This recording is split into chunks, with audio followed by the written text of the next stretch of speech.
just updating this menu thingy.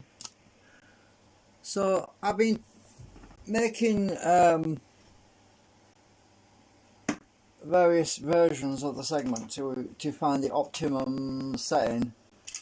There was a comment from a guy who was talking about achieving 100,000 RPM, but to be honest, well, I had to translate it with Google English. To be honest with you, the problem with magnets is you get when you get higher speeds, you have what's called reluctance, or reluctance to change, which generates heat.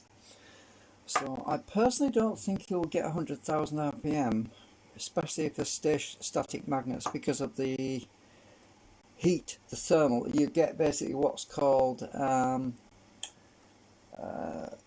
induction heating of the magnets. You end up with a problem. I just sort of mentioned that, where I did some tests a couple of years ago with alnicos, when you change the polarity of alnicos, and they get really hot. I was actually flipping them with this circuit I built. This is a H-bridge circuit, which flips the polarity pretty fast. And when you're flipping the polarity, oh god, when you're flipping the polarity at something like 5 milliseconds time stamp, sorry, this is just junk that was laid on top. The alnicos were starting to get really hot, so yeah, you can't really, I don't know, anyway, I'm sidetracking here. So anyway, so this was the first one of the slotted type, because all the other segments that I made previously weren't slotted. So I've actually made, let's see, 1, 2, 3, 4, 5, 6, 7, 8 versions of the slotted type so far. So that was number 1, that was number 2, and that is number 3. And so I'm using the V-gate entry and exit points. I'm just gonna I need to check my stream's working alright, because I reinstalled it the other day, and I'm just not trusting of Streamlabs at the moment. I want to make sure the audio's working, and because it's been a bit glitchy again on me. Right, looks like it's working. I'm just going to open that up and stick that on, mute the sound. Just checking my channel. Right, looks like it. Right, I might as well monitor it. So anyway, what I want to show you is the slight hiccup. Now, when I originally made these segments, the bottom section was kind of hollowed out. It had quite a lot of infill, so when I acetone treated them, they did shrink considerably, quite a bit. Now when I try to put them in the, let me get it out of here, they won't fit anywhere. They won't go in. Well, I've been acetone treating this to try to expand it again, because it shrunk quite a bit. Let's see if it will actually fit in these slots. Will it go in? I don't know, I might have to file it and sand it or something, because it just won't go in the hole. You see this, the assembly which holds these segments, and I'm going to have to do something with these, because these are the old design, these are the inside ones, and I bonded these on here, so they're going to be a bit tricky to get out. I'm going to have to cut them out with a knife or something and change the design of these, or I can just remove the magnets temporarily, which is going to be a job because I don't have any access holes on the back for those. So yeah, Alternatively, just waiting to get some more. Alternative, I could just wait till I get some more 3D filament because I'm running low. Because this thing is basically warped a bit anyway. Then I could print a new disc, but yeah, this I can't. Oh, I don't know. I expanded it a bit, but it's not going in. It's supposed to slot into these sockets, and it's not going in. So I'd either have to take some plastic material off these, which is probably the easiest thing to do, or take some material off the actual disc sockets. Now let's see if we can get that in that one. No, the amount of shrinkage is quite extensive. It looks like it's almost a millimeter. It's pretty bad. This disc has shrunk by a considerable amount. Can't get them in, so I can't even test them on a rotary system right now until I get this wheel sorted out, which is really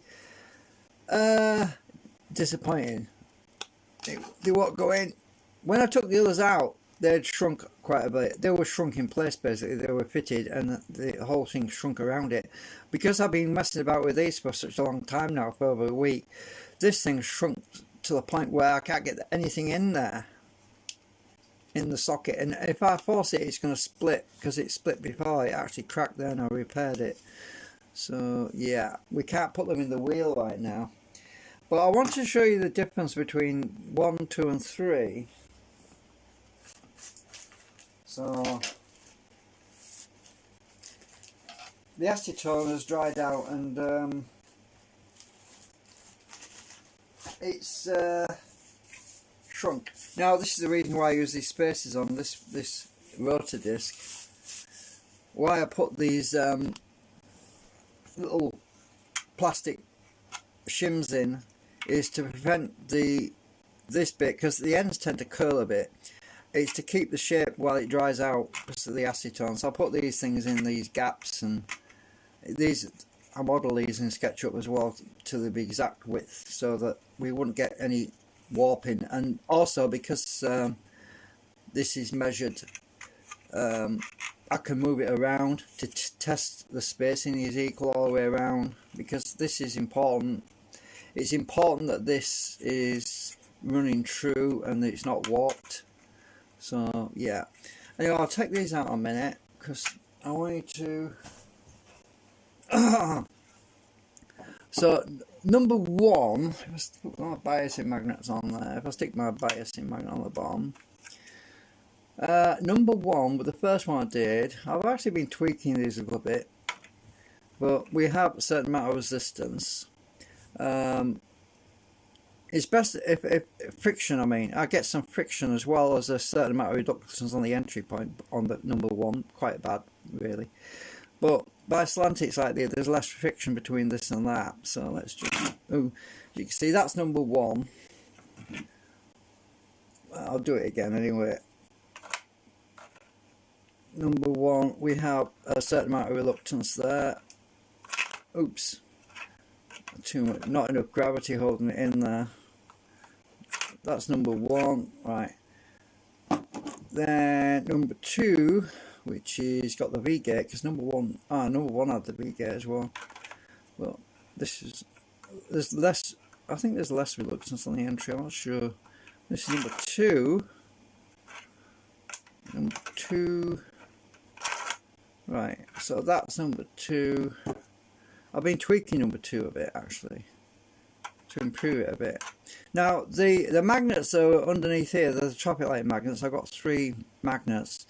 They're reverse biased relative to the magnets that are in the long array, and the V gate basically, the V is pushing out more south pole to create an ejection. Right, so let's just move this down. That number 3 is even better. You can see how much improvement on that number 3 is. It's really brilliant.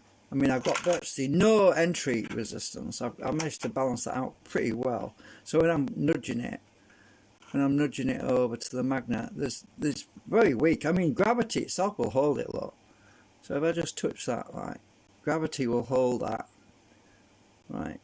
Especially the actual weight of it, its own weight almost basically holds it, and it's virtually hardly anything holding it there. Barely touching it. So, and we just get past that point, which is about there, and it throws it out the other end. The only reason it stops is it hit my thing. I'll take that out.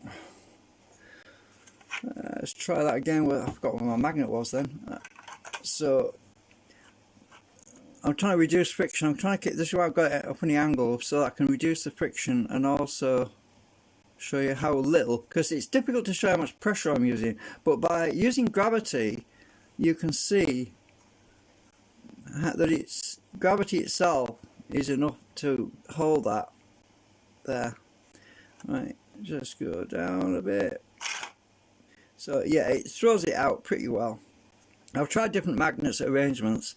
The round ones seem to be the best, the 20 by 20 millimeter by 3 millimeter. If I bring that in a bit, we get more torque on the inside rim, which is that one. So I'm actually on the other side of it right now. So this is the inside. I'm moving it a little bit there so we get more on the inside rim. This is the inside one, and it doesn't throw it very much at all, you can see. So this is why I'm thinking about removing the inside one, because it's really not got much purpose. The inside one doesn't have much usable. It's probably because the spacing of these the steel bars that are in the middle are a lot closer together than the ones in the center, and the ones on the outside are even further apart because they're all, you know what I mean, the more closer to the middle you get, the more condensed they become. So I found that out. That was an interesting experiment to find out. So I'm also thinking that I should remove every other pin on the inside one. Also perhaps move every other pin on the middle one as well and leave the outside as it is, because the outside seems to be pretty good. Let's find out. I'll move the biasing over here. So let's see about the outside one. Right, the outside's not perfect, but it needs a bit more tuning. Yeah, you can see. So it's the space of these rods makes a lot of difference. You know what I mean? The middle one, actually I'm not even right on the edge actually. I need to be closer to the edge really, like there. Yeah, there's more reluctance there. Oops. Yeah, so I need to have the magnets close to the edge for that outside ridge. We'll go back to the middle section, which is this one. And right, just go about there somewhere. So I'm just basically wanting to avoid friction, so I'll just turn it around the back like this so we can see it from the side or from the front. You can see how that really does kick ass. Sort of. Let's give it a little nudge. I'm trying to use gravity to hold it rather than me nudging it all the time, because this isn't too heavy really. I mean, to give you some idea about the weight of it. So if I take I need to put this box on because magnets interfere with scale, so I need to put that on there.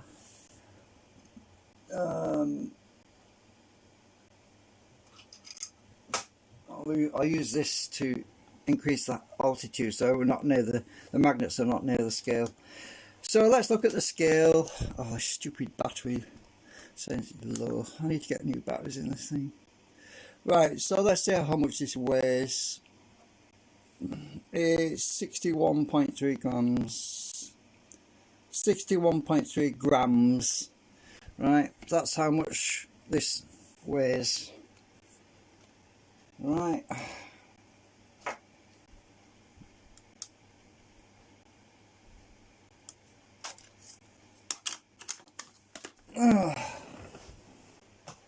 Okay, so where was I? So I've just been modelling another one, but slightly different. So what I didn't really explain this, but the There's a row of magnets in the bottom. Let me just move my camera a bit.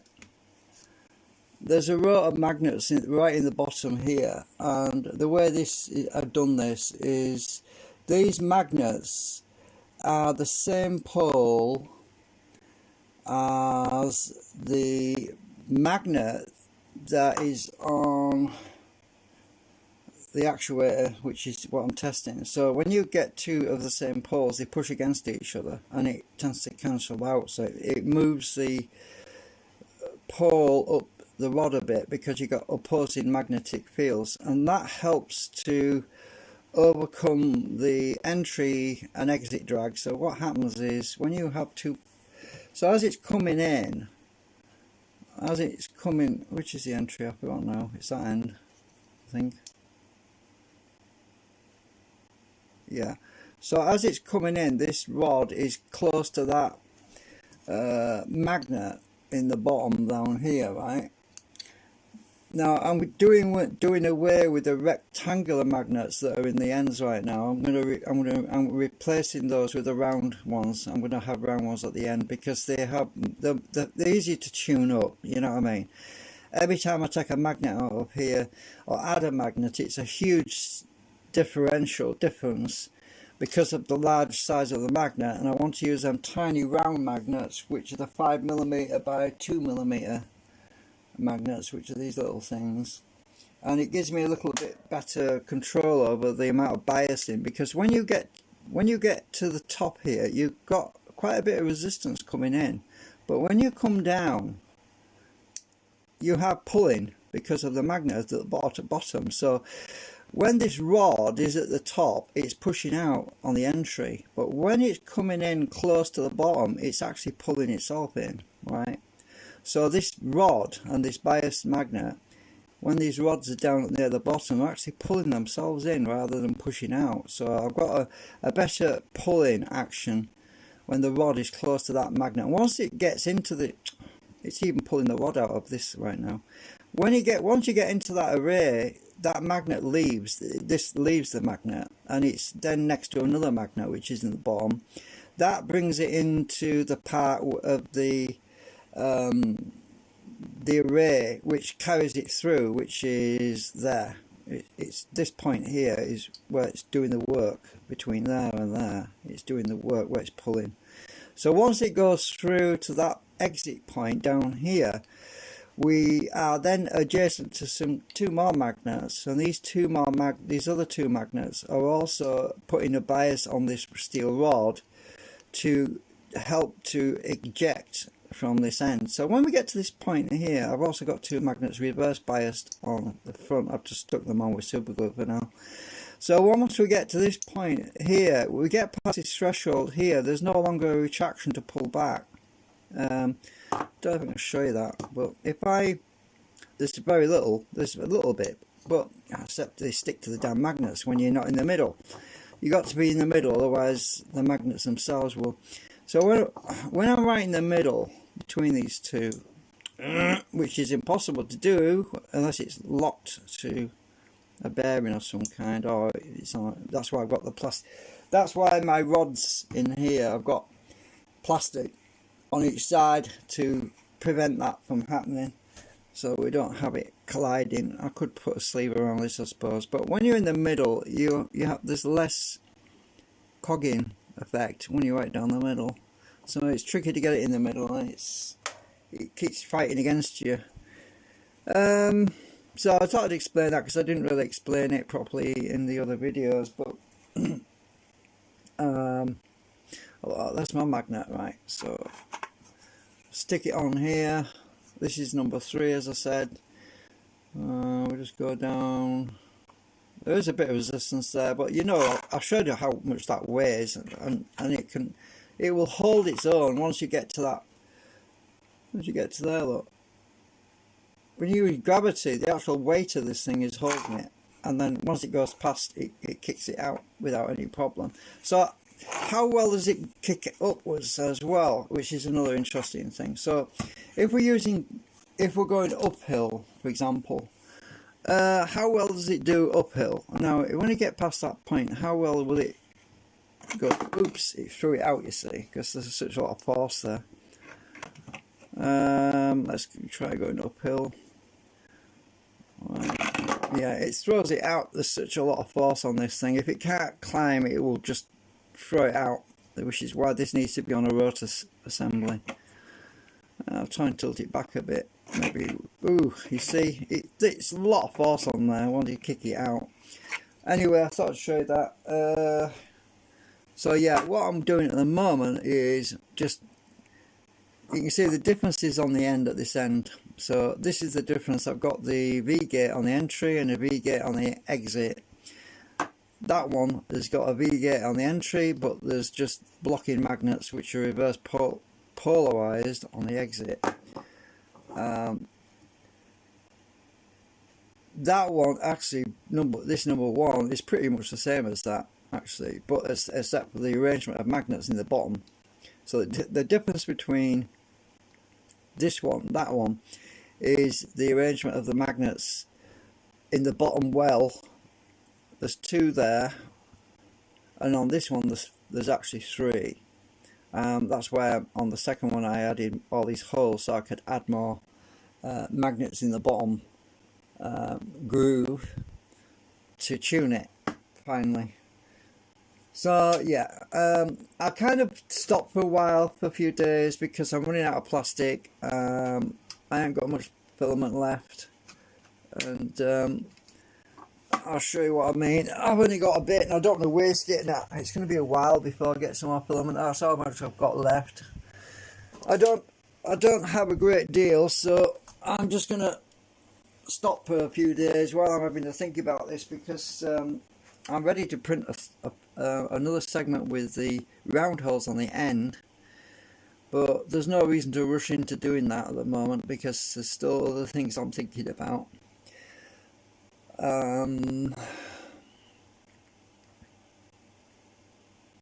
Yeah, there's other things I'm still thinking about, because at the moment, as I said, the rotor shrunk, so I can't exactly put them on the rotor yet either, which is a bit of a drag. It's a bit disappointing, but I'll put these back into, these are just to stop this from going out of shape while it dries out properly, because I did re-acetone it again because I lost my curvature, it wasn't right, so I vapor treated it again and put these in place to hold it while it dried, because once it dries pretty good. It's just that I don't want it losing its shape, otherwise it's not going to be any good to me. So as I said, the other thing I'm thinking about doing at some point is knocking out some of these rods, which I can do. I can get my chisel and knock some of these out, because I think I've got too many in the middle. There's just too many in the middle there. So I might have to take probably 2 every other one or something like that. I don't know yet. I haven't decided yet. I'm still thinking about that. And I've been just chilling out for the last few days, watching some stuff on YouTube.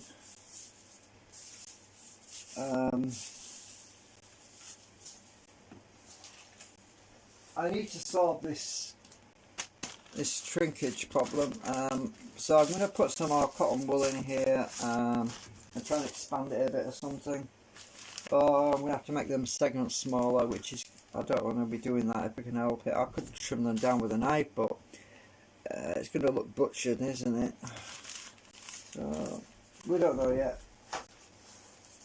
I don't know what else there is right now, other than the fact that a guy was suggesting that I used